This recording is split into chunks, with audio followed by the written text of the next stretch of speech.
Monsieur le président, monsieur le ministre, mes chers collègues, neutralité carbone à l'horizon 2050. Oui, mais comment ? Il est juste de s'interroger sur les moyens pour l'atteindre, comme ces propositions de loi le soulèvent. Le principal objectif est ainsi de sortir des énergies fossiles polluantes et de développer les énergies non émettrices de gaz à effet de serre. La stratégie française doit composer avec des impératifs climatiques et viser l'indépendance énergétique. La composition de notre bouquet énergétique en constitue un aspect. Il faut ainsi travailler à des évolutions pertinentes pour le rendre à la fois sûr, décarboné et compétitif. Je pense que l'une des clés de la réussite est d'augmenter la part de l'électricité dans notre mix énergétique.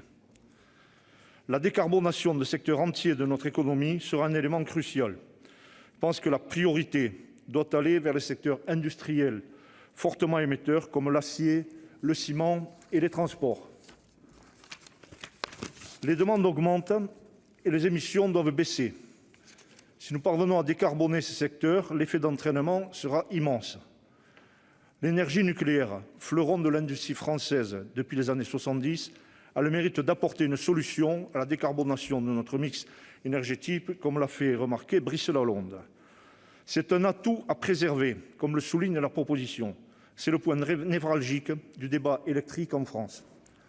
Cependant, plusieurs problèmes se posent toujours.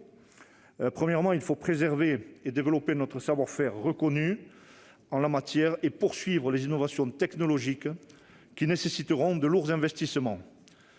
C'est une question d'économie et d'emploi. Le secteur place de grands espoirs dans le nucléaire de 4e génération qui pourra fonctionner avec certains déchets. Ce qui m'amène au deuxième problème, le traitement des déchets nucléaires. Si nous pouvons organiser le recyclage, la réutilisation, une part importante du problème sera réglée. Le stockage en profondeur, comme ce qui nous a été proposé à Cigéo, semble être une solution très prometteuse, même si l'on peut s'interroger légitimement sur la notion de réversibilité de stockage. Le dernier point sur lequel il faut intensifier le travail est la sûreté et la sécurité. Elle doit être envisagée selon plusieurs angles: technologique, risque d'accident météorologique et sécurité nationale. En effet, toutes ces installations peuvent présenter des cibles privilégiées pour les terroristes. Si le nucléaire est le cœur du débat électrique, alors les énergies renouvelables en sont les poumons. Si le nucléaire est indispensable dans notre mix énergétique, les énergies renouvelables sont aussi cruciales. La diversité des sources d'énergie est stratégique et un choix de bon sens. Les énergies renouvelables deviennent de plus en plus efficaces. Elles sont de moins en moins onéreuses et elles concurrencent aujourd'hui les prix du nucléaire. L'électricité en France est déjà une source de budget important pour de nombreux ménages. La précarité énergétique doit continuer à reculer. Le solaire doit également retenir toute notre attention.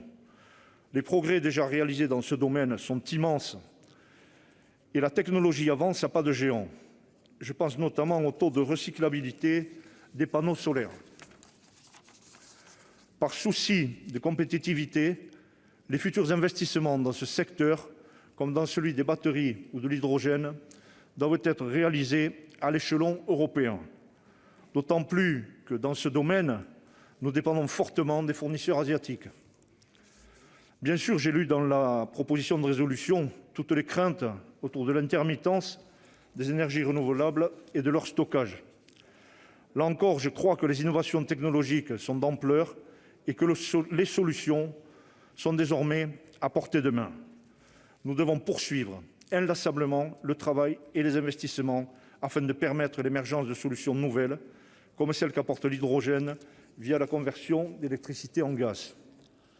La part d'électricité dans notre bouquet énergétique et la baisse des émissions sont directement liées aux usages des consommateurs. Il faut poursuivre dans notre action, notamment dans les performances thermiques de l'habitat, dans le secteur automobile aussi. L'énergie la plus propre, comme dit le bon sens, est celle qui n'a pas été consommée.